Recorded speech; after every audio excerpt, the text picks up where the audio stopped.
So welcome back to the channel. ये एक update video है और इस वीडियो की शुरुआत करते हैं अपने इस छोटे से गैरेज के साथ। इस अपडेट के बाद हम लोग एक राइड पे चलेंगे। मेरी इम्पल्स वहाँ पर खड़ी हुई है, उस बाइक से हम लोग जाएंगे जहाँ पर मुझे एक स्टोरी बतानी है। तो अपडेट ये है कि एट प्रेजेंट यहाँ पर एक प्रोजेक्ट चालू है। ये है बजाज एवेंजर 220 और जो मॉडिफिकेशन हो रहा है उसके पूरे डिटेल्स में अभी तो मैं नहीं जाऊँगा, बट काफ़ी कुछ हो रहा है इसमें। अभी जैसे कुछ पार्ट्स रेडी होके आए हैं। ये है इसका सीट जो रेडी हुआ है। जैसा कि आप लोग देख सकते हो, इसके ऊपर क्रोकोडाइल पैटर्न बना हुआ है। इस सीट के ऊपर ऑलमोस्ट एक सिंगल सीटर बाइक ही बनने वाली है। ये है इसका हैंडल और इस हैंडल का साइज़ देखो, कैमरा इसको कवर भी नहीं कर पाएगा। ये मैंने खुद बनाया है और रिसेंटली ये पेंट होकर के आया है। इन दोनों पार्ट्स के अलावा एक और पार्ट है हमारे पास और वो है ये भी मेरे ख्याल से मेरा कैमरा कवर अप नहीं कर पाएगा, इतना वाइड एंगल लेंस नहीं है इसका। हम लोग इसे बोलते हैं सीसी बार एंड ये बेसिकली इस बाइक के टेल सेक्शन में लगने वाला है। तो इन सब चीज़ों को देख के एक जजमेंट तो आप लोगों को मिल गया होगा कि ये मोटरसाइकिल कैसे बनने वाली है। एवेंजर का जो बेसिक बिल्ड जो रहता है वो कैसा रहता है, तो उससे एक जजमेंट आपको मिल गया होगा। तो लेट्स सी कैसा बनता है ये प्रोजेक्ट पूरा बनने के बाद। ये जो पार्ट है ये एक्चुअली इस बाइक का जो वाइज़र लगने वाला है उसका विंडशील्ड है। तो इसके डिटेल में तो नहीं जाऊंगा क्योंकि इसके पार्ट्स अभी अवेलेबल नहीं है। बहुत सारे पार्ट्स अभी इस बाइक के पेंटिंग के लिए गए हुए हैं और कुछ पार्ट्स जो मेरे पास एट प्रेजेंट है जो यहाँ पर रखे हुए हैं ये पेंट हो चुके हैं। तो सारा कुछ होने के बाद हम लोग इसमें सब कुछ फिटिंग करेंगे पूरा। और जैसा कि यहाँ पर देख सकते हो ये वाला एयर फिल्टर हम लोग इसमें लगाने वाले हैं। तो बेसिकली ये तो कार के लिए यूज़ होता है, but this project is something out of box. एक और प्रोजेक्ट साइड बाय साइड चालू है। ये वैसे एक पर्सनल प्रोजेक्ट है जिसकी शुरुआत हो चुकी है। तो जैसा कि आप देख रहे हो मैंने अपने इंटरसेप्टर पे पीछे का सीट चेंज किया है एंड स्लोली इसमें मॉडिफिकेशंस होने वाले हैं। वो क्या होने वाला है मैं अभी तो रिवील नहीं करूँगा, बट शुरुआत हो चुकी है। सीट हो चुका है, हैंडल बार्स मैंने चेंज किए हैं रिसेंटली। ये हिमालयन 450 के हैंडल बार है, इसके साथ है हैंड गार्ड्स। तो अभी हम लोग जिस राइड पे जाएंगे वो वैसे राइड एक काम के लिए ही है। कुछ पार्ट्स रेडी हुए हैं इस गाड़ी के, तो उस पार्ट को लेने जाना है मुझे। ये भाई साहब लोग रिसेंटली मतलब नए लौट के हैं। काम करते टाइम इन लोगों को आना ज़रूरी रहता है। ये लोग भी देखते हैं कि आखिर चल क्या रहा है यहाँ पर। तो जैसा कि मैंने पहले ये सीट दिखाया था ना, इसका पैटर्न मुझे बहुत अच्छा लगा तो मैंने कुछ एक्स्ट्रा मटेरियल भी ले लिया था सीट मेकर से और इसका मैं कुछ करने वाला हूँ। क्या करूँगा वो मैं नेक्स्ट वीडियो में कवर अप करूँगा। और ये देखो यहाँ पर है वो एवेंजर का रिम जो पेंट हो चुका है। और अगर टायर सेक्शन आपको समझ में आ रहा होगा तो ये काफ़ी वाइड सेक्शन का टायर है। तो ये सारी चीज़ें होने वाली है इस मोटरसाइकिल में। एंड यहाँ पर एग्जॉस्ट भी देखोगे तो ये कस्टम मेड है, वन साइडेड डुअल बैरल के साथ। तो ये सब चीज़ें अभी चल रही है यहाँ पर। तो ये था अपडेट पूरे हमारे इस गैरेज का और जो चीज़ें एट प्रेजेंट यहाँ पर चल रही है। तो 2 प्रोजेक्ट्स साइड बाय साइड चालू हैं। वैसे वो मेरा पर्सनल प्रोजेक्ट है तो वो उसको मैं उतना प्रेफरेंस देता नहीं हूँ। ये एट प्रेजेंट है जिसे जल्दी से जल्दी मुझे ख़त्म करना है। तो अभी एक चीज़ करनी है, तो मुझे इस पैनल को निकालना था। इस पैनल को मैं अपने साथ लेकर के जा रहा हूँ क्योंकि इससे रिलेटेड एक चीज़ बनवानी है मुझे जो इस ओवरऑल मेरी इंटरसेप्टर 650 प्रोजेक्ट का पार्ट है। तो जब ये पार्ट रेडी हो जाएगा तब मैं इसके डिटेल्स के लिए एक अलग वीडियो बना दूंगा एंड आई थिंक वो काफ़ी मज़ेदार रहेगा 650 ओनर्स के लिए। क्योंकि बहुत ही पॉपुलर मॉड है वो आज के डेट में 650 ओनर्स के बीच। तो जल्दी से जल्दी इसका जो लोअर पार्ट है मुझे इसे निकालना पड़ेगा, क्योंकि इस अपर पार्ट का ही मुझे काम है। एंड ये पैनल ओपन हो चुका है, इसका ही हमें काम है।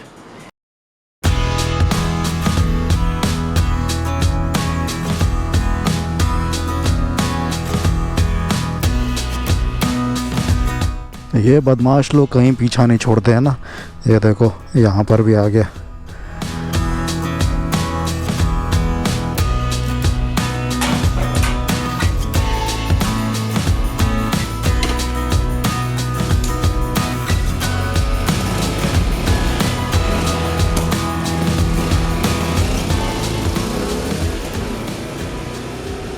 So good evening. तो जैसा मैंने पहले बोला था, हम लोगों की राइड हो चुकी है शुरू। हम लोग जा रहे हैं कोरबा सिटी की तरफ, बिकॉज़ मैंने पहले बताया था ना, वो पैनल देना है अपने को एंड एक पार्ट जो रेडी हुआ है उसे कलेक्ट करना है। इसके अलावा एक स्टोरी है जो मैं शेयर करना चाहता था, तो चलते चलते मैं वो स्टोरी आपको बताऊंगा। तो ये है मेरा home town Gevra project. Right side पे है यहाँ गेवरा का फेमस शिव मंदिर। एंड जो स्टोरी मैं आपको बताना चाहता था ना, वो है स्टोरी इस रास्ते की। ये रास्ता जो लेकर के जाता है या बोले तो कनेक्ट करता है हमारे होम टाउन गेवरा प्रोजेक्ट को, दीपका को, कोरबा शहर से। तो ये एक ऐसा रास्ता है जो मतलब बचपन से लेके आज तक मैं बहुत बार ट्रैवल कर चुका हूँ। एंड इन सालों में ये रास्ता बहुत बदल चुका है। तो मेन कोरबा सिटी मेरे होम टाउन से 22 किलोमीटर्स दूर है। और जैसा कि मैंने बहुत सारे पहले वीडियोस में बताया है कि मेरा जो होम टाउन है गेवरा प्रोजेक्ट, ये जाना जाता है कोल प्रोडक्शन के लिए।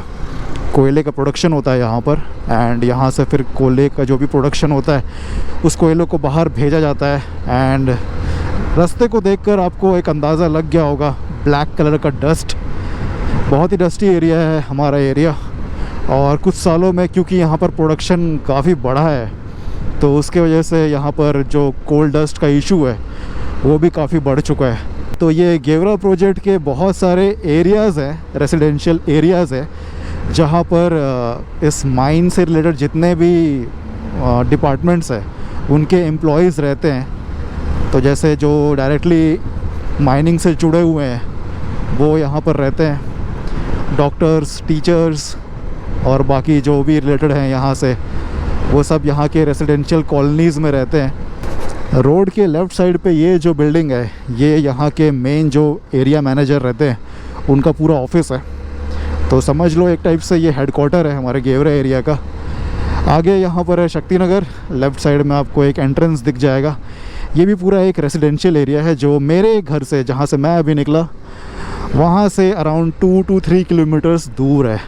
एंड इस पार्ट से हम लोग निकल जाते हैं यहाँ से बाहर, और यहाँ से रोड काफ़ी अच्छे हैं। आई मीन ये इस पूरे जर्नी का वो पार्ट है जो मेरा हमेशा से पर्सनल फेवरेट रहा है, और उसका रीज़न मैं आपको बताऊँगा आगे चलने पर। तो जैसा कि यहाँ पर देख सकते हो, रोड के दोनों साइड पर ऐसे फॉरेस्ट पैच है। इस स्टोरी को बताने का मेरा सिर्फ एक पर्पस है, वो ये कि लाइफ कैसे चेंज होती है। जैसा कि मैंने आपको पूरा अपना गैरेज दिखाया जहाँ पर एट प्रेजेंट एक प्रोजेक्ट चालू है, और मेरी मोटरसाइकिल्स जो मेरे गैरेज में रखी हुई है। एट प्रेजेंट मेरे पास टोटल 6 मोटरसाइकिल्स है, जिसमें से एक इम्पल्स, हम लोग इसमें जा रहे हैं।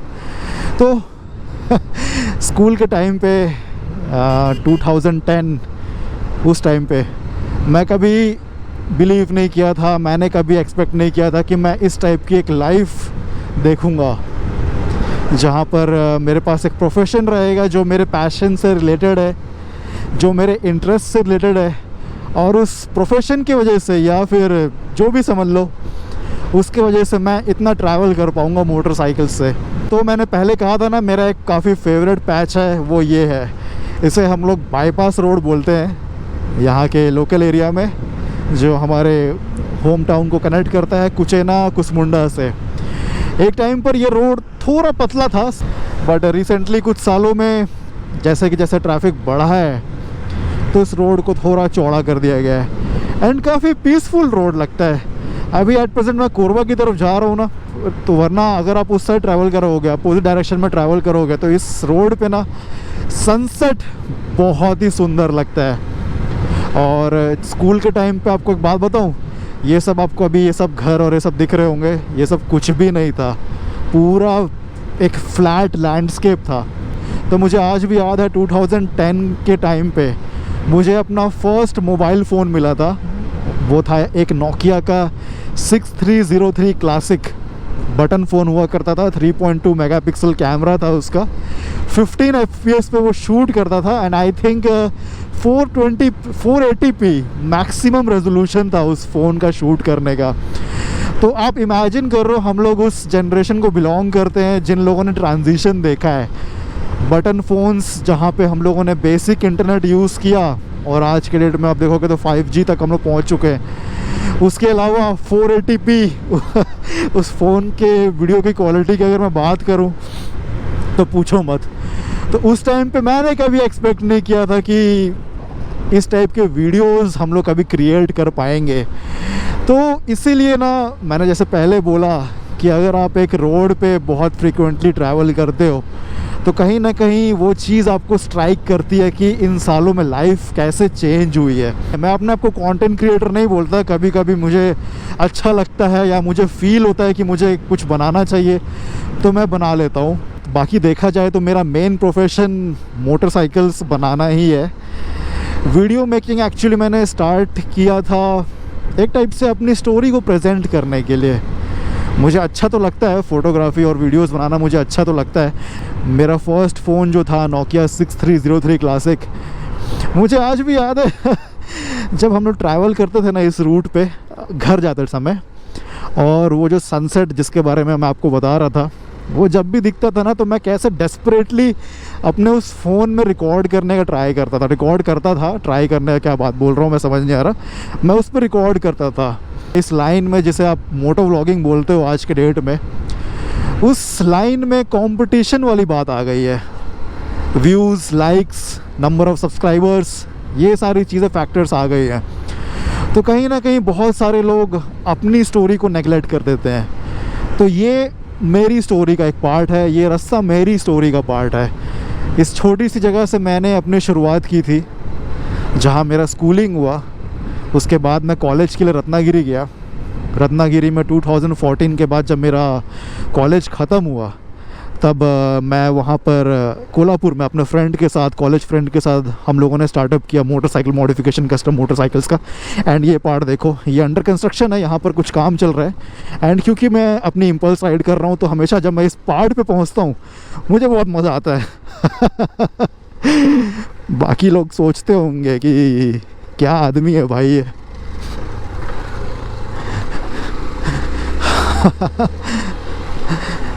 ऑफ रोड सेक्शन आता है तो डर्ट बाइक्स या इस टाइप की मोटरसाइकिल्स के जो ओनर्स रहते हैं वो रियली खुश हो जाते हैं। ये रास्ता भी कुछ टाइम में बन जाएगा। तो हम लोग आ चुके हैं मेन कुसमुंडा रूट पे। थोड़ी दूर में एक टर्न आएगा एंड जैसा कि मैंने पहले बताया था ना कि हमारे एरिया में कोल प्रोडक्शन बढ़ गया है। एंड उसके वजह से हुआ ये है ना कि रोड पे जो हैवी लोडेड ट्रक्स हैं जो कोयला लेकर के ट्रांसपोर्ट करते हैं, उनके वजह से और कोल ट्रांसपोर्टेशन की वजह से ना सीरियसली इस जगह की हालत थोड़ी ख़राब है। अब मैंने तो ग्रेजुअल चेंज देखा है, धीरे धीरे। अगर कोई मेरा फ्रेंड अगर बहुत सालों बाद इस एरिया में वापस आए ना तो वो देख के रियली शॉक हो जाएगा, क्योंकि बहुत ही पीसफुल रोड था। पता है एक टाइम पे ये बहुत ही पीसफुल रोड। मैं अपनी मम्मी के लूना काइनेटिक लूना, जैसा अगर आपको याद होगा 70 सीसी 2 स्ट्रोक इंजन वाली लूना से मैं कोरबा जाता था। अरे अरे अरे अरे ये क्या था भाई। तो जैसा कि देख सकते हो, एक्चुअली जो लेडीज़ मेरे सामने से जब जो आ रही थी उनकी गलती भी नहीं है, बिकॉज एक टाइम पे ना आप इस तरीके का रिस्की कट ले सकते हो बट आप ट्रक्स के आसपास आप खुद को देख नहीं सकते। ये सेक्शन पता नहीं, मेरे फ्रेंड्स अगर ये वीडियो देख रहे होंगे जो इस एरिया को बिलोंग करते हैं, अब तुम लोगों को याद होगा ये रोड कैसा हुआ करता था। ये वही रोड है जो गेवरा रोड स्टेशन की तरफ ले जाता है, और अभी तो गेवरा रोड स्टेशन से नॉर्मल पैसेंजर ट्रेन्स भी नहीं निकलती है, बिकॉज सब कुछ अब कोल ट्रांसपोर्टेशन के लिए ही होता है। Gevra road station at present totally बंद हो चुका है लोकल पीपल के लिए, लोकल लोगों के लिए। और डस्ट देखो सामने। आज से कुछ सालों पहले ना यहाँ की हालत, रोड की हालत ऐसी थी ना, मतलब मैं फ्रैंकली बोलूँ, जितने भी ऑल ओवर इंडिया लोग हैं ना जो एडवेंचर राइड करते हैं, उन लोगों के लिए बोल रहा हूँ भाई, तुम लोगों को ना कहीं जाने की ज़रूरत नहीं पड़ती थी, यहाँ पे ट्रेल ढूंढने की ज़रूरत नहीं पड़ती, इतना बुरा हालत था। मेरी खुद की इम्पल्स एक बार फंस गई थी यार, इमेजिन करो, ये बाइक हार्डली फंसती कहीं पे, बट इतनी गंदी फंसी थी ना उस टाइम पे कि पूछो मत। तो ये देखो कुछ ऐसा है सीन पूरा। यहाँ पर रोड पे आपको दिख रहा होगा पानी छिड़का गया है ताकि डस्ट उड़े ना। यहाँ पर ना राइट साइड पे, वो अगर पता नहीं यहाँ से दिखेगा कि नहीं, ये जो एंट्रेंस दिख रहा है ये एक्चुअली था गेवरा रोड, वो स्टेशन दिख रहा होगा यहाँ पर है, वहाँ पर ये स्टेशन हुआ करता था, अभी भी मतलब है अभी भी, बट हम लोगों के लिए नहीं है एट प्रेजेंट, पैसेंजर्स के लिए वो चीज़ बंद हो चुकी है। तो ये रेलवे स्टेशन भी ना मेरे लाइफ का एक बहुत इम्पॉर्टेंट पार्ट है। आप इमेजिन करो, जहाँ से मैं अभी निकला वहाँ से मैं रात को 8 बजे बस में बैठता था, यहाँ आता था, यहाँ से मैं रात को 9 बजे ट्रेन पकड़ता था, फिर 1.5 घंटा 2 घंटे की सफ़र करने के बाद मैं जाता था बिलासपुर रेलवे स्टेशन रात को 11 बजे, वहाँ मैं 3 घंटे वेट करता था, और रात को 1 बजे मेरी ट्रेन आती थी मुंबई के लिए। उस ट्रेन में बैठ के 23 आवर्स के बाद मैं दादर स्टेशन पहुंचता था। वहां पर फिर मैं 3-4 घंटे वेट करने के बाद फिर से रात को 11 बजे कोकण कन्या नाम की ट्रेन रहती थी जो मुंबई से लेकर के रत्नागिरी के लिए चलती है, जहां पर मेरा इंजीनियरिंग कॉलेज था। तो ये जर्नी मैं करता था। तो एक छोटे से टाउन के लड़के के लिए जिसने हार्डली कभी बाहर की दुनिया देखी थी, वो भी स्कूल के टाइम, एक बहुत ही इमोशनल मोमेंट रहता था जब यहाँ से ट्रेन निकलती थी। पता है रात को मैं इतना दूर रहता था कॉलेज के लिए, तो मेरे लिए पॉसिबल भी नहीं रहता था कि मैं घर जल्दी आ सकता था। सेमेस्टर ब्रेक होने के बाद ही मैं आता था घर, तो आप समझ लो 6 मंथ्स में सिर्फ एक बार।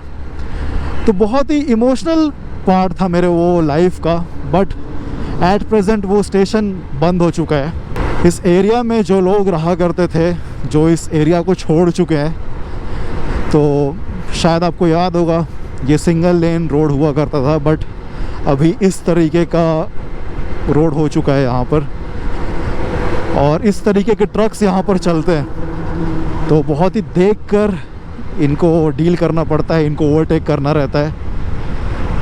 और यहाँ पर साइलो देखो, ये बड़े बड़े साइलोस जो रहते हैं ना, इन पे कोल स्टोर होता है। तो जैसा मैंने पहले बोला, हमारे एरिया कोल प्रोडक्शन के लिए जाना जाता है। हमारे जनरेशन के लोग ऐसे लोग थे, अगर मैं बिना बताए घर पे अपनी कॉलोनी से ही बाहर निकल जाता था ना, तो घर पे डांट पड़ जाती थी, मार पड़ जाती थी। तो क्लास 9th की बात है, एक स्कूल में फंक्शन था और उसके लिए हम लोगों को कुछ मटेरियल्स परचेज़ करना था। तो लाइफ में फ़र्स्ट टाइम, मेरे पास लाइसेंस भी नहीं था उस टाइम, मैं सॉरी बोलने के लिए, बट मम्मी की लूना लेके मैं और मेरा फ्रेंड हम लोग इस रूट पे ट्रैवल करके कोरबा गए थे। उस टाइम पे ट्रक्स नहीं रहते थे और इतना ट्रैफिक भी नहीं रहता था। बट जब ये चीज़ पता चली घर पे एंड मेरे टीचर्स को, तब मुझे याद है किस तरीके का इशू बना था। तो आज के लड़कों के लिए वही मैं बोलता हूँ कि अगर आप फॉर्चुनेट हो, आपके पास एक अच्छी मोटरसाइकिल है, आपके पास एक्सपेंसिव गियर्स है, तो भाई वैल्यू करो। हम लोग, मुझे तो अपनी फ़र्स्ट बाइक, मतलब मुझे अपनी फ़र्स्ट बाइक मिली थी कॉलेज के बाद, जब मैंने ये प्रोफेशन चालू किया, जब मैंने ये काम चालू किया कोल्हापुर में 2015 में। एंड फॉर्चुनेटली वो बाइक आज भी मेरे पास है। तो ये हम लोग पहुंच चुके हैं कोरबा सिटी। देख सकते हो रोड के साइड में आपको दिख रहा होगा, ये पूरा डस्ट का पार्ट है, क्या बोले अब इसे। कोरबा एरिया एक्चुअली बहुत सुंदर एरिया है। जब मैं पूरे वीडियो में मैं बस कोल प्रोडक्शन के बारे में बात करता रहा, बट सीरियसली बोलूँ, हम लोग बहुत फॉर्चुनेट हैं कि यहाँ पर बहुत ही प्यारे प्यारे लोकेशंस हैं। 20 to 30 किलोमीटर्स के अंदर एक से एक लोकेशंस है। और वो मुझे तब पता चला जब मैं एक्सप्लोर करना शुरू किया अपने मोटरसाइकिल से आसपास के एरियाज़। ये जो एरिया है ये है सरमंगला ब्रिज, और यहाँ पर भी रोड कंडीशंस बहुत ज़्यादा ख़राब है। हाँ, मेरे लिए तो एक क्या बोलेंगे, पहले भी एक्सप्लेन कर चुका हूँ मैं। मुझे तो मज़ा आता है बट ख़राब लगता है बाकी लोगों के लिए जो हर रोज़ इस रूट पर ट्रैवल करते हैं। ये देखो, ये है पूरा सरमंगला ब्रिज। गेवा रोड से ट्रेन निकलती थी ना, तो उस ब्रिज से क्रॉस करती थी इस नदी को, और इस नदी का नाम है हसदेव नदी। सनसेट के टाइम पे बहुत ही प्यारा लगता है ये लोकेशन। तो ये थी एक छोटी सी स्टोरी। मैं अपने काम को ख़त्म कर लेता हूँ सिटी में जाने के बाद। वीडियो को यहीं पे एंड करते हैं।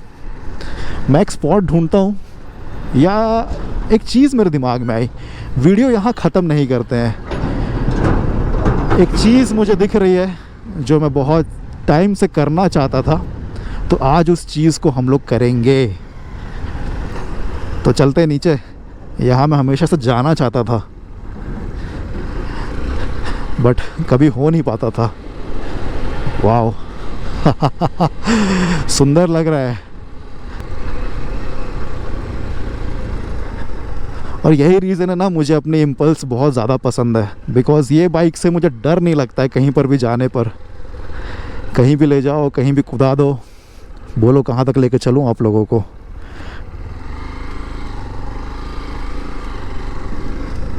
पानी के पास लेकर के चलता हूँ।